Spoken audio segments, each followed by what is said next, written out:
सिंध में इस्लाम अचण खां पहिरियों 7वीं सदीअ खां पहिरियों सिंधी ॿोली ब्राह्मी स्क्रिप्ट, गुप्ता स्क्रिप्ट ऐं खरोस्ती स्क्रिप्ट में लिखी वेंदी हुई। ब्राह्मी स्क्रिप्ट बिहार जी लैंग्वेज आहे। बिहार में हिन जो जनमु थियो हुयो ऐं जेको सॼो इंडियन सब कॉन्टिनेंट हो उन में इहा यूज़ थींदी हुई।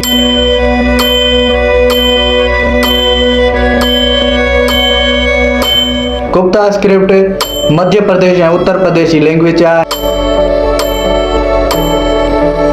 जेकी खरोस्ती स्क्रिप्ट आहे इहा टेक्सीला, पेशावर, अफगानिस्तान ऐं जेके बि सेंट्रल एशिया जा मुल्क आहिनि उन्हनि में यूज़ थींदी हुई ऐं पॉसिबल आहे त सिंध में बि थी हुई।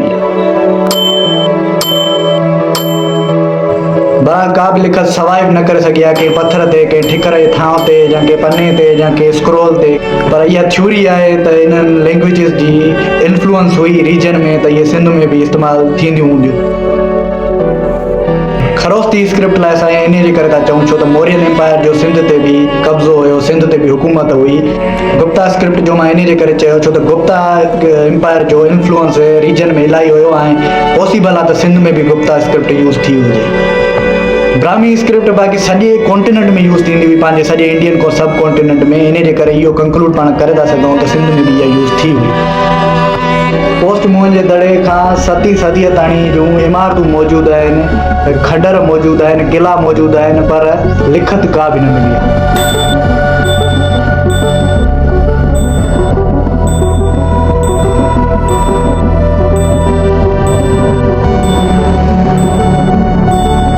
इहे खंडर ऐं किला शायदि ई ॾेई रहिया आहिनि त सिंध जा माण्हू आदिवासी न हुया, उन्हनि लिखत पढ़णु ॼाणनि पिया ऐं सियाणा हुया।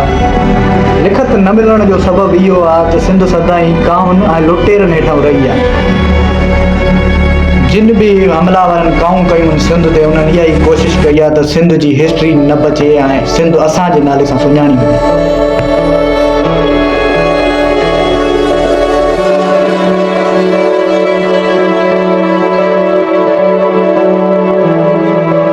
'इन्हनि जे करे ई सिंध में का लिखत न मिली, का लिखत सर्वाइव न करे सघी अंग्रेज़नि ताणी या असां ताणी। जे उहा मिली वञे हा त अॼु मुंहं जे दड़े जी मिस्ट्री सोल्व थी वञे। अगरि उहा गुम थियल लिखत मिली वञे हा या हिन महिल ताणी सर्वाइव करे वञे हा त सिंध जो लिकियल बाब पधिरो थी वञे।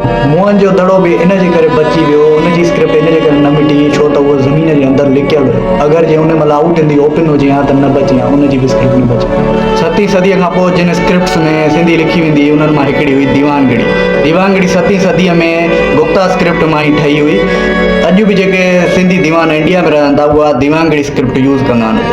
7वीं सदीअ में अरबन जे अचण खां पोइ सिंध में सिंधी लिखण लाइ अरबिक फारसी बि यूज़ कई वेंदी हुई ऐं अॼु बि यूज़ कई वञे थी। खोजकी स्क्रिप्ट 1200 खां 1400 जे विच में ठही ऐं सिर्फ़ु इस्माइली मुस्लमान ई हिन खे यूज़ कंदा हुया ऐं हिन जो बर्थ प्लेस ठट्टा सिटी आहे।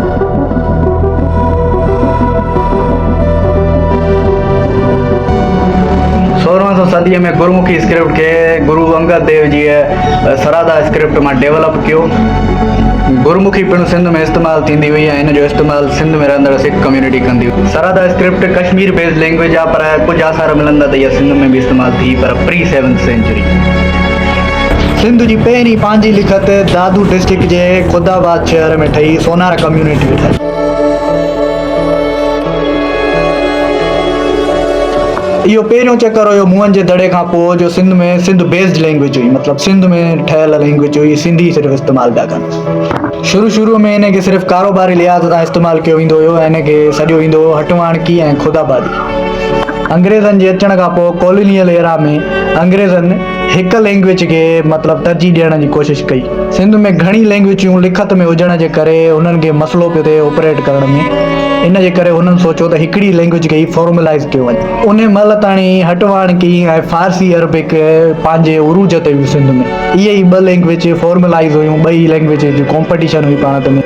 बाटल फ्रेर उन महिल सिंध जो कमिश्नर हुयो। उन तालीमदान घुराया सॼे मुल्क मां, हिकु कमिटी विहारी। पोइ उन्हनि कमिटीअ जे मेंबरनि सभई लैंग्वेज जेके मां ॿुधायूं उन्हनि मां हिकिड़ी सिलेक्ट कई ऐं पोइ उनखे मॉडिफाई कई। हुननि अरबिक फारसीअ खे सिलेक्ट कयो छो त ॿियूं जेके बि लैंग्वेजिस हुयूं उहे वॉवल लेक पियूं कनि। उन्हनि लैंग्वेजिस में वॉवल जी घटिताई हुई, इन जे करे इलाही कंफ्यूजन पियो। इनिशियली जेके अरबिक फारसीअ में अल्फ़ाबेट हुया उहे 29 या 28 हुया, पर जॾहिं हुननि मॉडिफाई कयो त उहो 52 अखरनि में थी, छो त सिंधी हिकिड़ी क़दीम में कॉम्प्लेक्स लैंग्वेज आहे, ॻाल्हाइण में ॾाढी ॾुखी आहे। अरबिक फ़ारसी मॉडिफाई करण खां पोइ हुनखे सिंधी ऑफिशियल लैंग्वेज जो दर्जो ॾिनो वियो ऐं ऑफिसिस में बि इहा मैंडेटेड कई वई त इहा ई लैंग्वेज यूज़ कई वई। उन कम्युनिटी जो मेन मेंबर हो कैप्टन जॉर्ज स्टेक, जेको अॼु की सिंधी स्क्रिप्ट जो फादर आहे ऐं उन किताब पिणु लिखिया सिंधी लैंग्वेज जे बारे में। 1851 में फ़ारसी अरबिक मैंडेटेड थियण खां पोइ हिंदू जेके हुया सिंध जा उहे इन ॻाल्हि सां नाराज़ हुया ऐं नाख़ुशि हुया, उहे प्रोटेस्ट कंदा रहिया इन ॻाल्हि ते। बॉम्बे जी हुकूमत इन ॻाल्हि जो नोटिस वठंदे 1868 में नारायण जगन्नाथ वेड़िया जेको वॾो तालीमदान उन महिल जो उनखे अपॉइंट कयो। नारायण जगन्नाथ वेड़िया खे अपॉइंट करण जो मक़सदु इहो हुयो त जेके बि कमु कोतायूं आहिनि ख़ुदाबादी स्क्रिप्ट में उहे ख़तमु कयूं वञनि ऐं हिंदू कम्युनिटी जाते घणी आहे, जाते आबादीअ में इलाही आहे, उन्हनि स्कूलनि में पढ़ाई वञे ख़ुदाबादी स्क्रिप्ट। नारायण जगन्नाथ वेड़िया इन सिलसिले में ख़ुदाबाद शहर में बि आयो ऐं उन हिते तहक़ीक़ कई, रिसर्च कई, पोइ उन में 10 वाविल एड कया।